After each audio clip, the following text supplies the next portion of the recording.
From WHQR Public Media, this is The Newsroom. I'm Kelly Knoyer.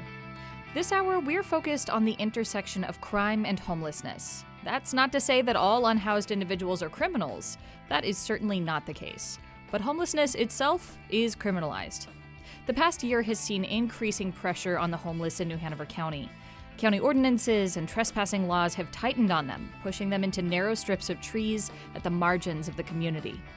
When there's nowhere that you're illegally allowed to exist, your very life becomes the crime of trespassing.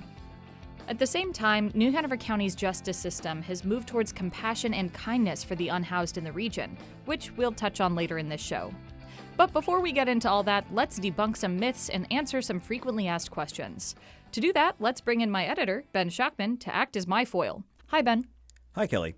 Thanks for using me as a handy stand-in for our listeners since they can't be here. You are so welcome. Why don't you ask me some questions that we get from a lot of locals who are concerned about homelessness? Sure. Let's start with the most obvious one. How many people are homeless in the Cape Fear region, and how does that compare to previous years? So, unfortunately, the numbers have gone up. Unsheltered homeless have gone from 150 in 2022's point-in-time count to 259 in 2023. That is a 72% increase in unsheltered homelessness in just a year. The overall homeless count went up by 60% as well, with 558 total unhoused individuals in town as of January 25th, 2023. Not exactly a positive trend, and according to the Cape Fear Housing Coalition, the driver is certainly increased housing costs. So, real quick before I move on to my next question, what is the difference between unsheltered homeless and overall homeless? So, unsheltered homeless are people who do not have a place to sleep that night and are sleeping in the streets without any kind of roof over their head. If you are sheltered, it could be that you are in a hotel room. You might be bunked up with a neighbor or a friend or a family member, but it's not your name that's on that lease. You might be staying in an actual homeless shelter or in transitional housing. So there's multiple ways that shelter is defined. I will say most people assume that these point-in-time counts are an undercount. And if you look at the number of calls that the continuum of care gets in this region, it far outweighs what we hear about for the point-in-time count. So we know that these numbers are an undercount, but it's using the same methodology every year, so we think it's consistent in terms of trends. Okay, here's another question, and this is something I've heard a lot, not just from readers and listeners, but from our local officials too. And it's that some people choose to be homeless. This might be a myth, it might not be, but we certainly hear it a lot. For example, we got a comment from a listener who criticized our last newsroom because it didn't address homeless people who are addicted to drugs. The commenter said they have a family member who, quote, preferred sleeping under the Memorial Bridge with his wino buddies rather than living in a very nice home in Forest Hills. Well, thank you for that comment, listener. Top response I've gotten from advocates when they hear this is, who on earth would actively choose to be homeless if there were a better alternative that they can afford that meets their needs?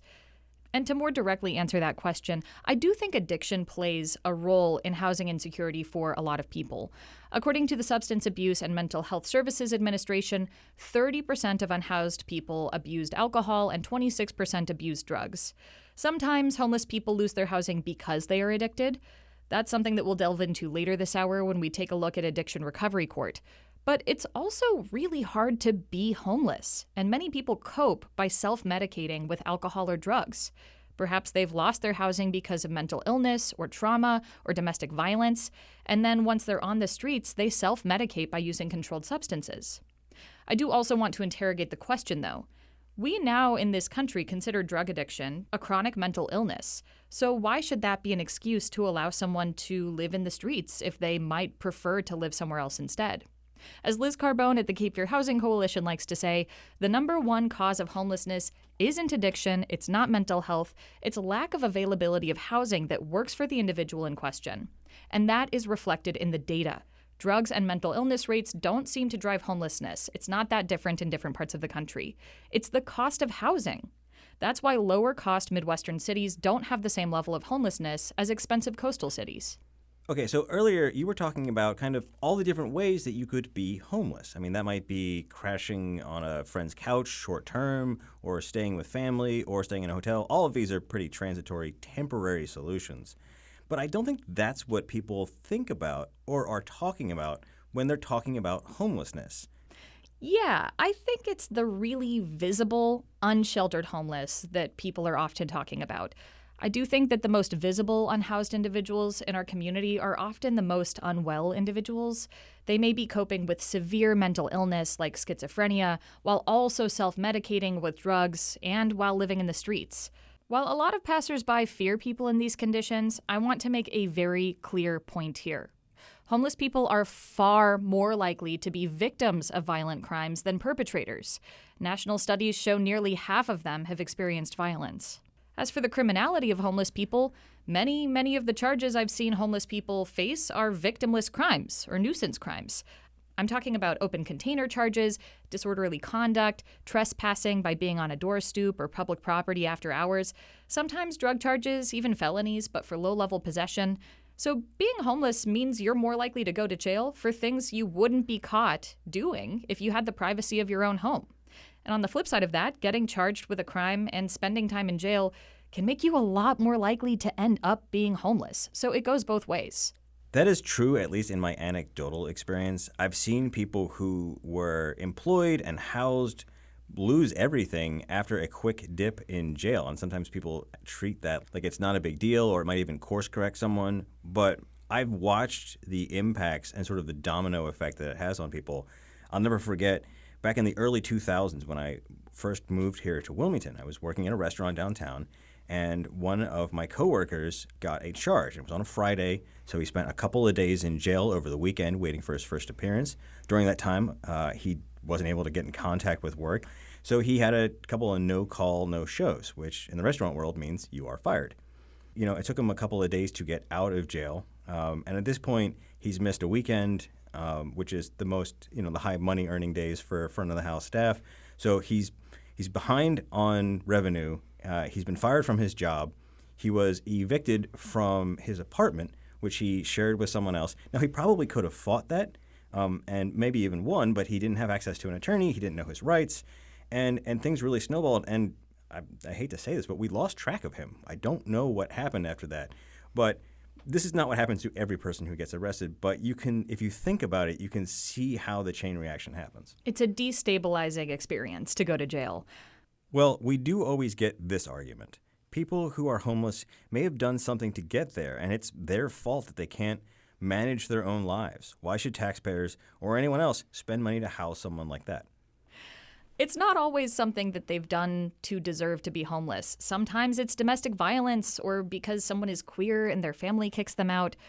I would hope that we don't think those folks deserve to be homeless.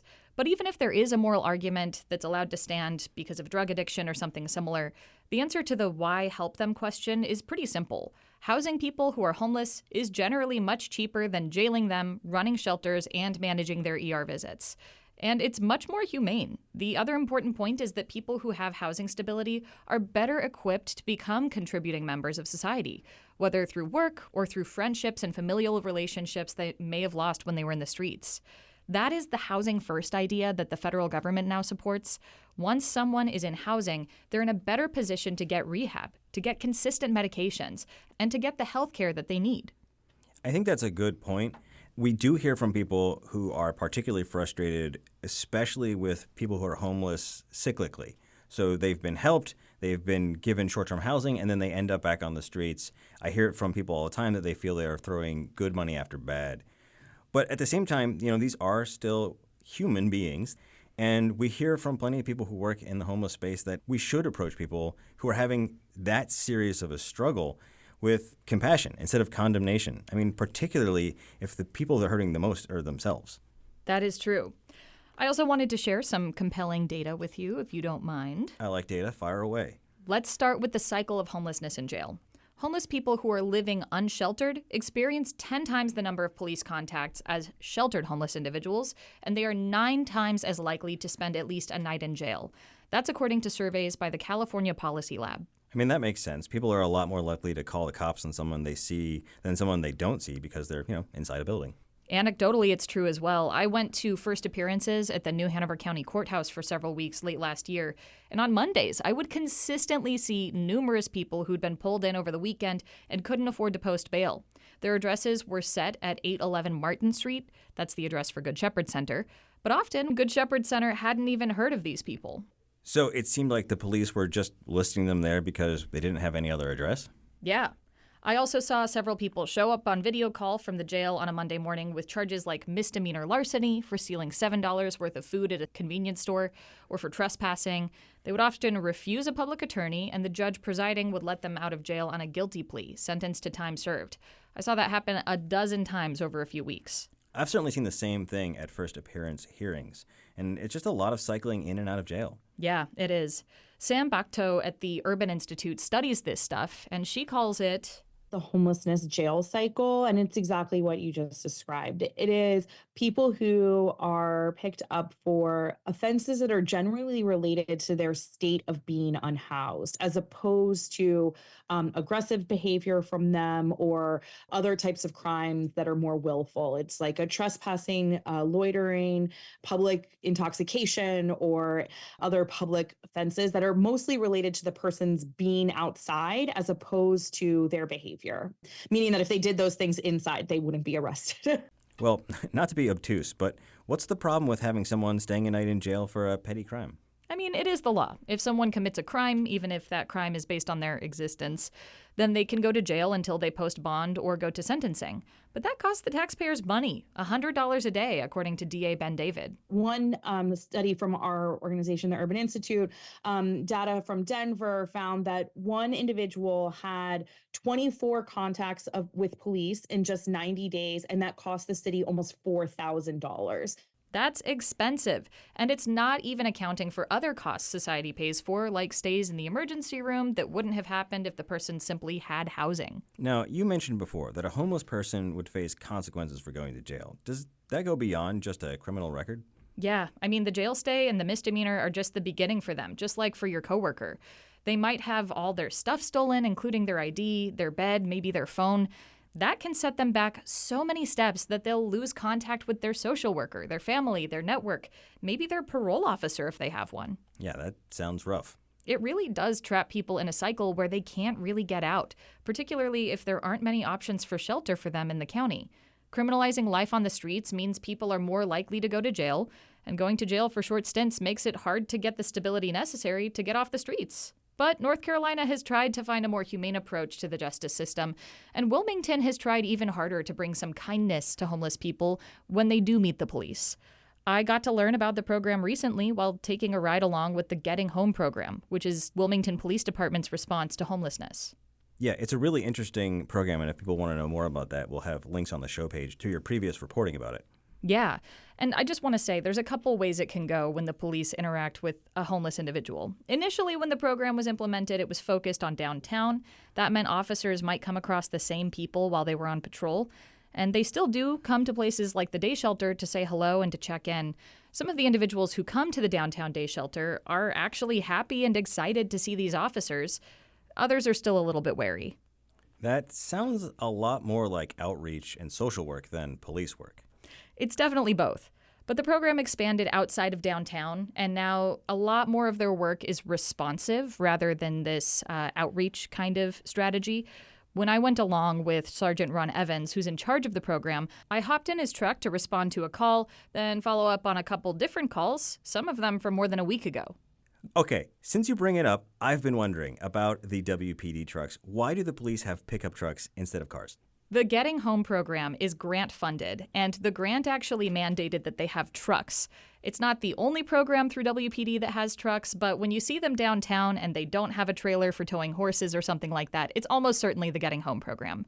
Here's Evans talking about it. Just say there's somebody that wants to go from one place to another, maybe an appointment or social services or things of that nature, and if they have a bunch of bags or a bike or something like that, that you can't necessarily fit in a patrol car, we'll give these guys trucks, and then you can just throw it in the bed of the truck and take them to where they need to go. We met a guy in the woods behind Food Lion who promised Evans he would be moving along once his wife got back. So I asked the sergeant, If you do come back, because he mentioned he doesn't have a way of moving stuff, Mm-hmm. would you help him pack up and move at that point, or? Absolutely, yeah. They Okay. have all their belongings, and they have a place that they want to go, whether it's Coastal Horizons or Link or DSS or something. And again, like we were saying before, one of the reasons why he apparently, between him and his wife, have a lot of belongings. So, listen, we can give you a ride. We can place your belongings in the pickup truck and take you across town and to your wherever you want to go to try to get some help. So, yeah, absolutely. Yeah.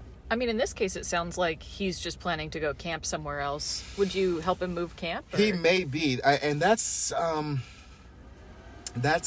tricky one because we don't necessarily want to condone being on people's private property. If they don't have a place to go, we sort of kind of let them fend for themselves after we make the attempt to find some type of shelter somewhere. He makes his approaches in a really friendly way and offers everyone he meets a card with the contact information for a social worker. They obviously have the option to call or not, if they have a phone at least. All right, so I got to ask, how many people take them up on this offer? So according to the county social worker I interviewed about this, Caitlin Maddox, they've put 300 people in their database, and 100 of them are actively engaged in services. That's really not bad, considering the police document everyone they interact with. 1 in 3 is actually probably pretty good. But didn't WPD add an enforcement arm to its Getting Home program? Yes. Over the summer, WPD added 2 more officers to the unit who are focused on enforcement over outreach. I didn't get to tour with them, but it's my impression that they basically play bad cop to the outreach officer's good cop. If someone who's already been warned to leave a property is still there, for instance, it might be that the enforcement officers are the ones who go back to clear them out more forcefully, and it keeps the friendlier faces a little more separated. I mean, does that actually work? Do folks learn to trust some cops rather than others? Some of them do. They're actually pretty disarming. We went to an abandoned apartment complex and found some folks in tents behind one of the buildings. Here's Sergeant Evans chatting with them. But yeah, I'll just get cleaned up and I'll get out of here, okay?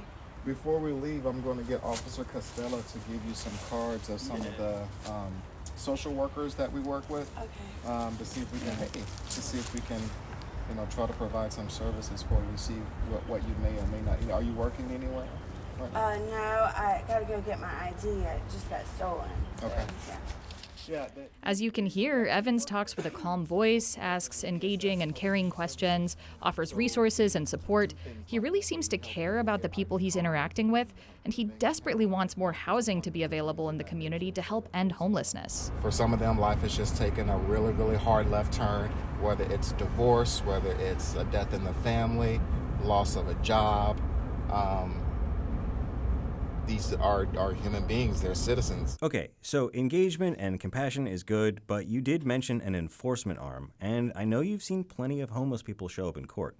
Right. Evans and his outreach team have also certainly arrested people in the past when they're non-compliant, and the enforcement team has as well. But I think a lot of the arrests of unhoused individuals come from police officers who are not part of the team because they respond to a call for service. I tell people all the time, one of my little go-to phrases is homelessness within itself is not a crime. It's not a crime for someone to be homeless. At the same time, that does not give that population free rein to just wreak havoc on people's property, leave trash, defecate, things of that nature. The chief has given instructions that, we're to take a zero tolerance approach when it comes to trespassing. I understand, for some of these people, life has taken a hard left turn for them, so they are in the predicament that they're in. It's challenging at times because from a law enforcement perspective, you're going to go out, you're going to deal with outreach, you're going to provide services or help to provide services to those who need it or want it. And then on the flip side of that, you have to deal with the enforcement. We're not going to allow folks to, in essence, break the law. Okay, here's another question we get from readers and listeners a lot. They are arresting people. Yes, they are sometimes arresting people. Even then, though, Evans says he rarely feels like he's being threatened in any real way. I think that's one of the misconceptions that's kind of hard to dispel, the idea that homeless people are dangerous or something. But Evans believes his work on the Getting Home team is a lot safer than the jobs of a lot of other officers. He's only had his guard go up a little bit higher in 3 or 4 cases in the past year of the program. I think that's a lot less than the average police officer. Anecdotally, I would say yes. So tell me a little bit more about this abandoned apartment building that you went to with WPD. That was the eeriest part of the ride-along, for sure. It's an apartment complex called Port South Village off Coville Avenue. So we'll get out here and walk the property and see if we come across anybody. It's a series of low brick buildings. All of them have been boarded up since the last time the police cleared it of trespassers. This is I don't know how long this place has been abandoned. It's been for quite some time since. Some of the boarded up doors have been busted back open, but it's dark inside. Police department, anybody inside? Evans and Costello walk down the dark hallways with flashlights, past graffiti and trash, and a pristine bicycle. Do something. That door's wide open. Costello kept patrolling through looking for any occupants, while Evans described his ideal of replacing these empty buildings with a shelter. You would think the property owners would come demolish it or remodel it and open it up as a homeless shelter or something like that. But Housing. yeah. Was there anyone inside? No. There was evidence that people had recently occupied the space, including the bedding, the bikes, water, needles, and an entire case of rotting eggs. But the officers hypothesized that the occupants had just broken back in to remove their belongings. And we did find some campers on the property, a few tents set up behind one of the buildings, like I said. The officers ended up talking to 3 people there that morning, but they didn't give them any citations. I'm not going to lie, this isn't really what I expected when you said you were going to take a ride-along with WPD. Last time one of my colleagues went on a police ride-along, they were going with dozens of agents all across Brunswick County serving warrants. Yeah, I didn't really know what to expect. I think the mission has changed a lot since they moved away from the emphasis downtown. And obviously, Chief Donnie Williams having a zero-tolerance policy for trespassing kind of changes the tenor of their relationship with the unhoused. They do end up arresting people when it's required, but overall, it's a pretty compassionate team. Well, thank you for bringing us along with them, Kelly. Thank you for joining me, Ben. When we come back from the break, we'll get into what happens when unhoused people do end up going to jail and how they experience court. You're listening to The Newsroom. We'll be right back.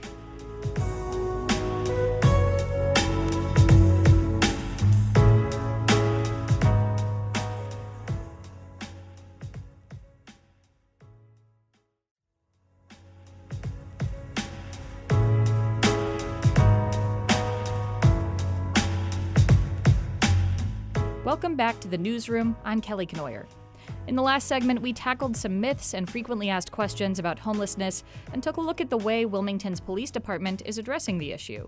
That's designed to be compassionate, but it also inevitably leads to some arrests and brings unsheltered and homeless people into the court system, for better or for worse. Going into court is an intimidating experience, almost by design. You enter the building through a narrow corridor and immediately go through a metal detector. The winding hallways are enclosed with sterile lighting, and you probably have to ask a sheriff's deputy for directions. When you finally make it to the right courtroom, there are public defenders and district attorneys shuffling through paperwork near the bench, but you and the rest of the public wait quietly in the spectator seating. Sometimes the deputies will call someone out in the crowd. No phones allowed, no hats. Take those sunglasses off your head. It's intimidating even as a reporter, let alone someone charged with a crime. Those suspects and defendants come in, heads bowed, or they appear periodically on a screen, telecommuting in from the jail one by one. If you couldn't post bail before your first appearance, that's the way you meet your judge, through Zoom. Not everyone goes through the court process the same way, and a lot of that, frankly, depends on how much money you have. Either way, your judge may be running through several dozen cases in just a few hours, so they have to move quickly. Many of them do try to bring compassion, even in those crunch circumstances, like Judge James Faison III. They are souls, they are human beings. And that's really what plays into the feeling at the end of the day, did I do the right thing today?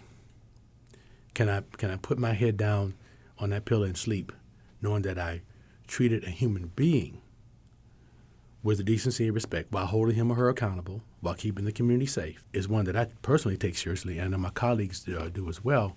When it comes to low-level offenses, and specifically the indigent and unhoused, judges have the opportunity to sentence offenders to the high or low end of sentencing guidelines. Second-degree trespassing, for example, is a Class 3 misdemeanor. That means the maximum penalty is 20 days in jail and a $200 fine. But the minimum sentence is 1 day in jail. Here's Judge Lindsay McKee. Often that's why you see they get a day or two in jail because they've already served that time, because the maximum amount of time they could face would be 20 days. And really it becomes a balancing act then to decide, is it necessary to give them another 18 days in jail for the open container? Or have they already served their 2 days in jail and that's sufficient? In those cases, I've seen a defendant waive his right to an attorney and ask to represent himself to, quote, get it over with. The judge in that case that I witnessed saw that he had been in for more than a month on trespassing and open container charges. The defendant pleaded guilty, and the judge sentenced him to time served. After more than a month in jail, he almost couldn't believe he was about to go free. That's not always the case, though, because judges have different perspectives on compassion. Judge J.H. Corpening, for example, values personal freedom over almost everything else. But Judge Faison has kept homeless individuals in jail because of severe weather conditions. In many cases, jail is a step up for some folks. I've had cases outside of treatment court, but just in regular court, where an individual asked me to put him in jail because they had nowhere else to go. Judge McKee has done the same thing. She's had people ask to stay in jail because it offers some shelter. Imagine that level of desperation, to make your own freedom a secondary priority to your base needs. Most people who go into jail have something to lose, but the unhoused are often in such a tough place, they have little left. What they do have may be lost the moment that they're arrested, their possessions left unsecured and unprotected, in the streets or in the elements. It's worth talking about the cost while we're here. District Attorney Ben David has said it costs the county $100 per inmate per day to keep people in jail. And to him, it's only worthwhile to keep certain people in jail. That is, dangerous people. We recognize that the vast majority of people who are coming through the criminal justice system are here on relatively minor things.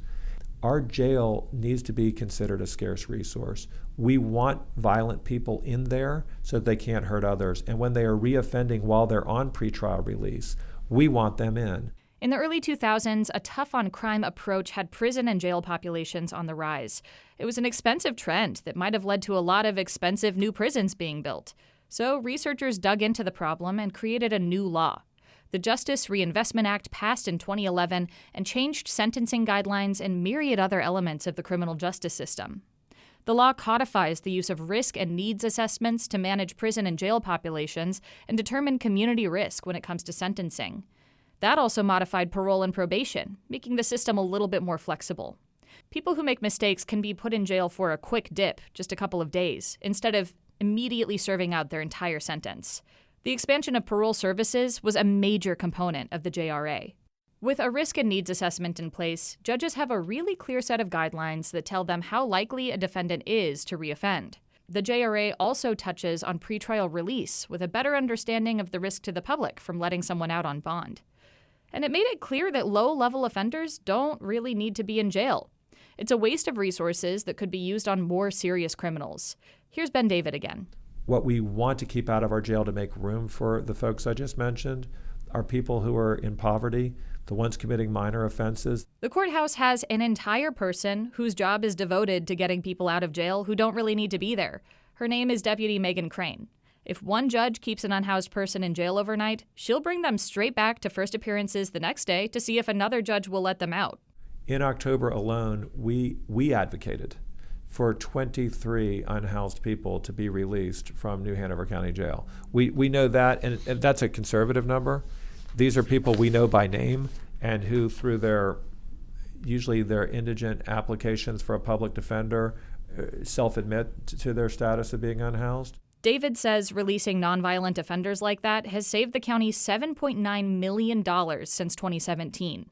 Each night in jail costs taxpayers $100, so getting people out quickly is a major way of saving money. At the same time, David doesn't give the unhoused a free pass.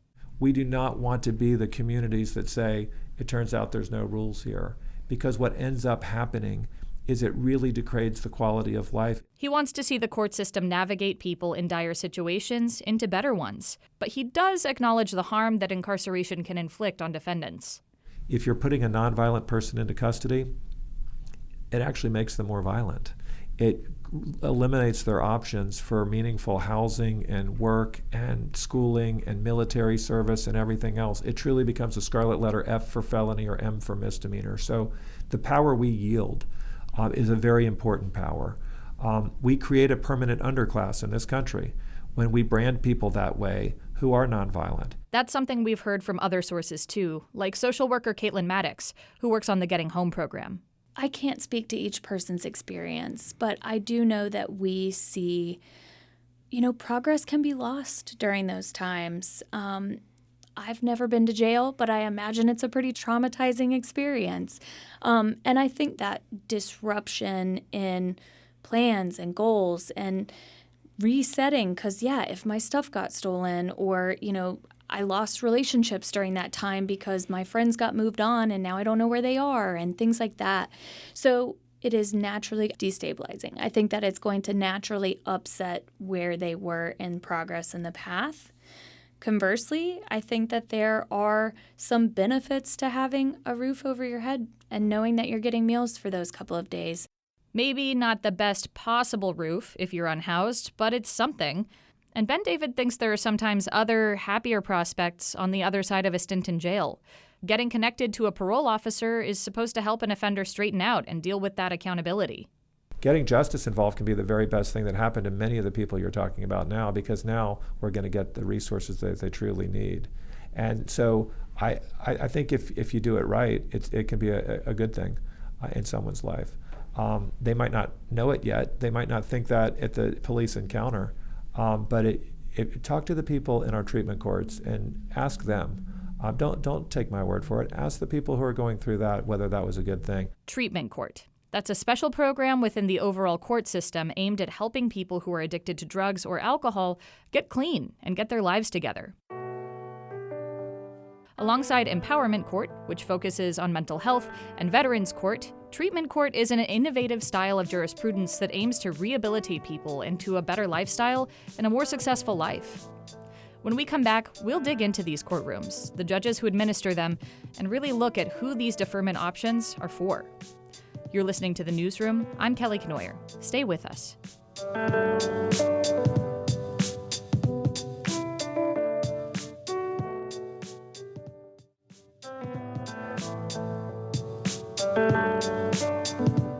Welcome back to The Newsroom. I'm Kelly Knoyer. Thank you for joining us. We've spent this hour digging into the ways the criminal justice system interacts with the unhoused, through interactions with police, stints in jail, and appearances in court. But once someone is convicted, what happens to them? We talked about the low-level cases where people are sentenced to time served, but what about more serious cases the homeless may be involved with, like drug possession? Often that person ends up on parole and just works with a parole officer to meet the court's expectations, following curfew, paying their fees, staying clean, and committing no new crimes. But that can be a real challenge when you live in a tent. One defendant came before Judge J.H. Corpening when I came to first appearances one day. He was in on a parole violation for tampering with his ankle monitor. It turns out the thing had died because he lived in a tent and had no way to charge it. If you're sleeping in a tent, where are you going to plug it in to charge it? He released that guy from jail and said he shouldn't be required to have an ankle monitor. Corpening hopes that in the very near future, the pretrial release system will see some positive changes. I'm hoping that within the next 6 months, we can launch a project to improve court appearance for folks who are experiencing insecurity in housing, where our pretrial can partner with some of the agencies that serve our homeless. They already remind them about medical appointments. Can we remind them about court appointments? Because if they miss a court appointment, they get locked up. Those services could go a long way in cutting back on charges for failure to appear, which arise when someone misses their court date. Failure to appear is also a common charge for the unhoused, because some of them have trouble accessing transportation. Court can seem a little unfeelingly bureaucratic, especially for those who are already struggling. But there are specialized courts for people with unique and very difficult problems. The oldest is Recovery Court, which used to be called Drug Court when it started back in 1997. Judge James Faison has presided over the program for 20 years. I observed a session of it in December, and the difference was palpable. In my experience covering regular court sessions, you see anxious, tense people sit alone quietly or with a friend or family member to support them. They leave the room for quick conversations with public defenders and wait for the gears of justice to turn. It feels like a cattle call, a bit impersonal and mysterious, with judges, ADAs, and public defenders managing the affairs of the accused for them. Compare that to recovery court. I walked in, and people looked at me with open and curious faces. Each attendee also left the courtroom, not to meet with a lawyer, but to take a drug test. And unlike regular court, where the DA and public defenders are at odds with each other, in recovery court, they're on the same team. Denise Smith is the recovery court coordinator. The drug court team consists of the judge, the probation officers, some treatment folks, one through Coastal Horizons, one through A Helping Hand of Wilmington, and the DA, or the ADA, and the two public defenders that work with us. The team takes in referrals, mostly from within the courthouse, and collectively decides who is a good fit for the program. It's a little bit carrot and a little bit stick. We have seen coerced treatment works, and you keep going, you keep trying to do it your way, and you keep going back to court, and you keep getting like little sanctions, and eventually you're just like, you know what, I'll just do what they're asking and see how it goes, and then the change begins. Those little sanctions vary a lot. Writing an essay about taking accountability for your actions, filling out worksheets, doing community service, or even doing a quick dip in jail. The carrot is praise and support from the court staff, more freedom and later curfews for success, and gift cards to local businesses or fast food restaurants. But it's so much more than petty little rewards. It's really about the relationships and building hope and dreams for people who've been shattered by addiction. Smith says Judge Faison is uniquely adept at it. He's so good. He's I feel like, the perfect judge for it, because he's spiritual and he's kind, and he, for a judge, is non-judgmental. It's amazing. We, as a team, have talked about it so many times that we learn, like sometimes I feel like he's talking to me. Right now, there are just over 50 participants in recovery court, all at different points in their process. Every other Friday, each of the attendees gets their time before the judge, and it's an open and honest conversation, lasting up to 15 minutes. Those who are further along in the program get special privileges. They can attend remotely, and they go before any of the other newer participants, and they get to log off right afterwards. For newer participants, or those who haven't progressed quite as far, it's a requirement to stay for the entire session and listen to each participant's meeting with the judge. If they've tested positive for a drug screening, the judge sees if they're willing to be honest about it and commends them if they are. Sometimes the attendee is slipping. They fail a drug screen or they miss curfew. Faison gives them some consequence for their failure and talks seriously with them about making better choices in the future.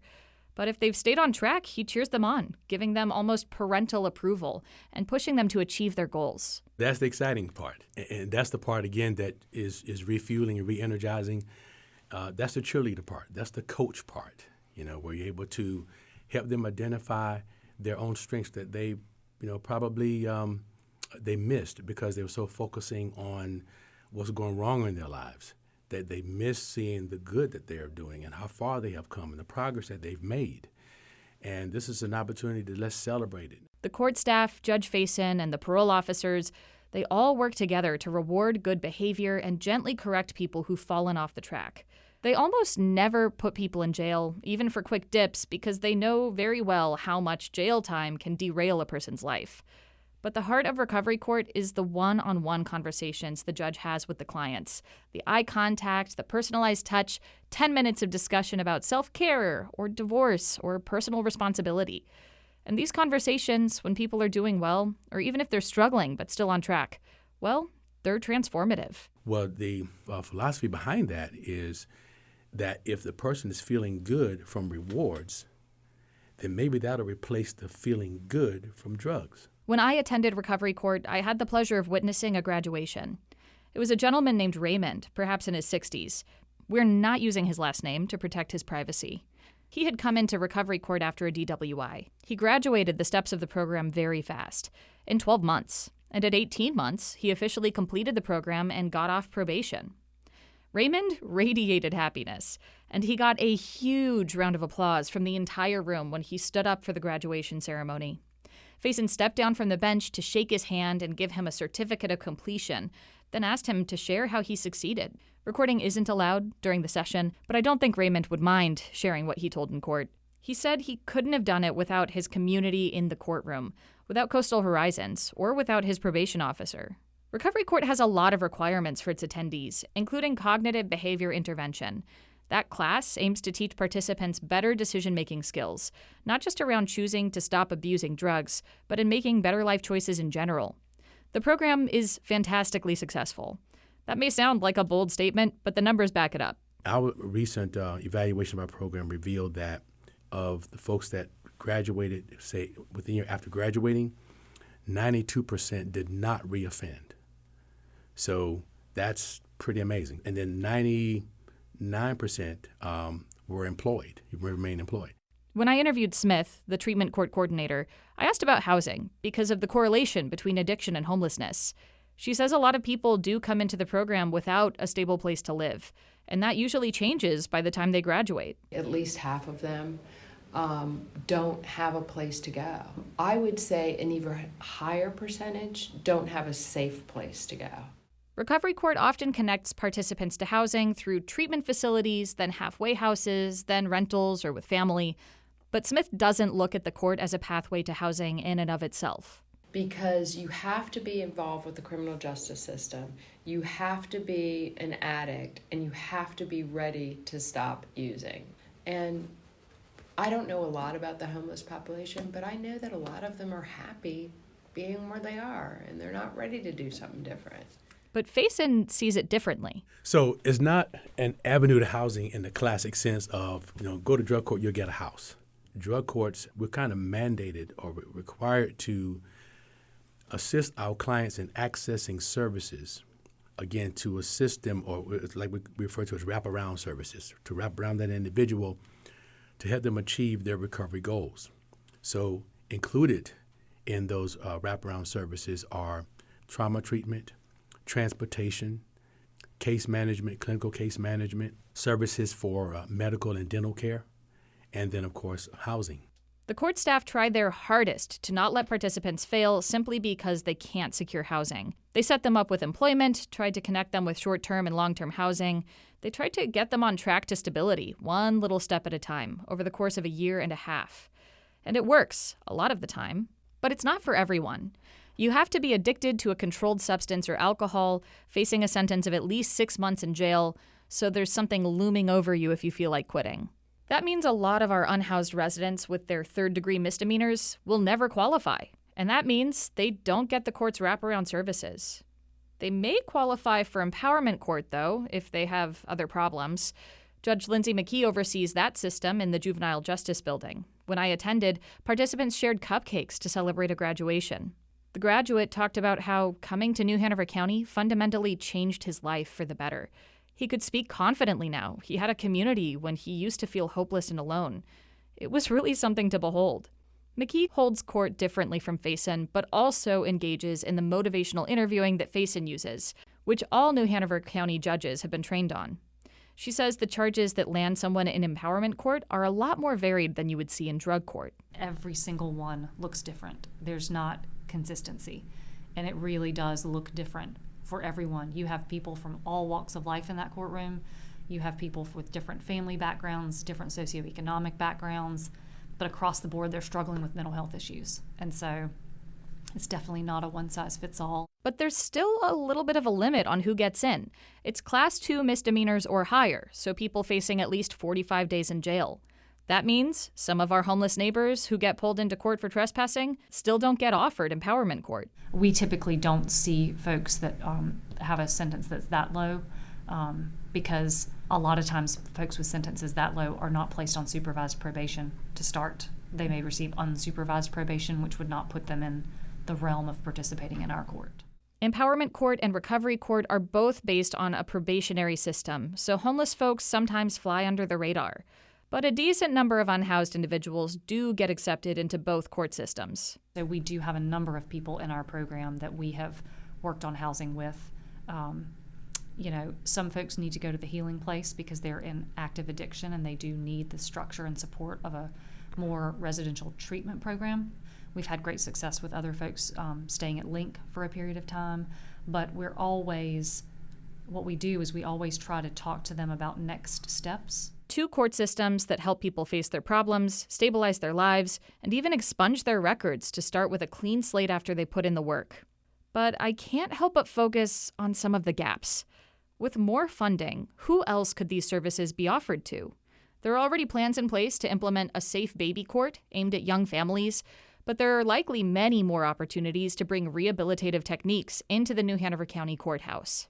How could the court system intervene, not just by releasing low-level offenders, but by offering them a hand up in that exact moment?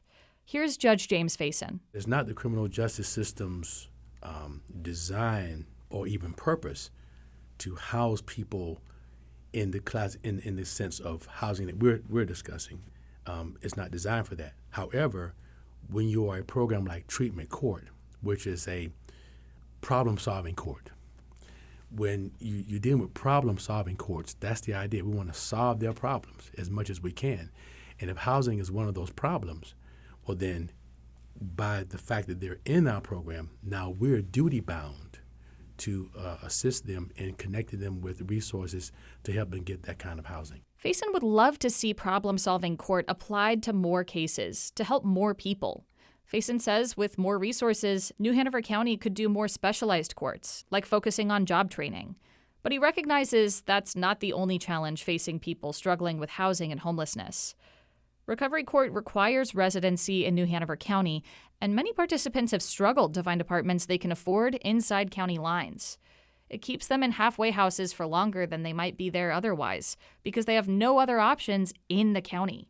If housing is not affordable and if it's not accessible, then it makes it difficult for them to be able to comply with the conditions of our recovery court or, live in New Hanover County. And of course, high housing costs can make people feel more desperate.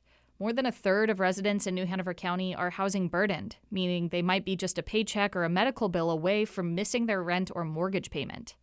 The housing crisis contributes to stress and anxiety for all kinds of people, which can have an impact on those in court as well. Studies have shown that housing instability correlates with higher rates of recidivism. And we outlined at the beginning of the show how homelessness can make someone more vulnerable to police contacts and, in turn, jail stays. The Justice Reinvestment Act added risk and needs assessments to figure out who is likely to reoffend, and the needs part of that includes destabilizing factors like unemployment, a lack of financial resources, and unstable housing. That's why assistance in finding housing is one of many wraparound services that Recovery Court provides. A study out of New York City compared two groups: those who were living in and out of homeless shelters and those who were put in supportive housing, places that come with those wraparound services that Faison described. The outcome was that 86% of participants who got the wraparound services stayed in their housing, double the rate of those who didn't get wraparound services. They also spent 40% less time in jail and halved their number of hospital stays.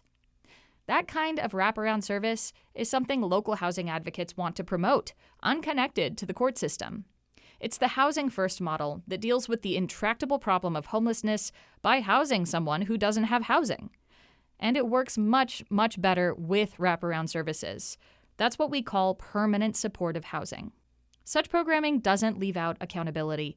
If a previously unhoused person in a facility like that commits a crime, they still have to go through the justice system, perhaps through recovery court or empowerment court. But their base needs would be met from day one with a lot less pain and anxiety about planning where to go next. Judge Faison knows that intuitively. How can a person focus on their recovery and work steps and work through the program if they don't know where they're going to lay down their head that night? New Hanover County's justice system has moved toward compassion and kindness for the unhoused in the region, even as county ordinances and trespassing laws have tightened on them. As the homeless are facing these pressures, it seems the police, social services, and the court system are trying to reach out for a hand up. The justice system isn't a machine built for raising up the downtrodden in this way, but it's morphing to try and fulfill those needs, slowly but surely. Empowerment Court is just the most recent addition. It started just over a year ago. And with Safe Baby Court coming up later this year, it's clear that the local courthouse is trying to shift its style of jurisprudence.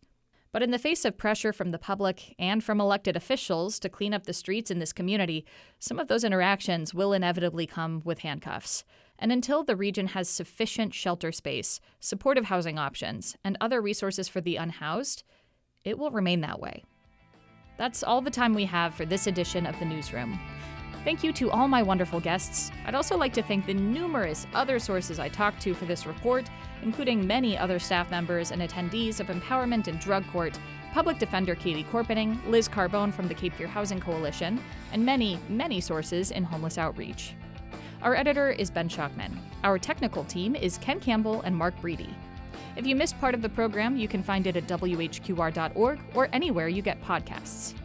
If you have thoughts or comments about today's program or ideas for a future show, email us at newsroom@whqr.org. I'm Kelly Kenoyer. Thank you for listening, and I hope you'll join us for the next edition of The Newsroom.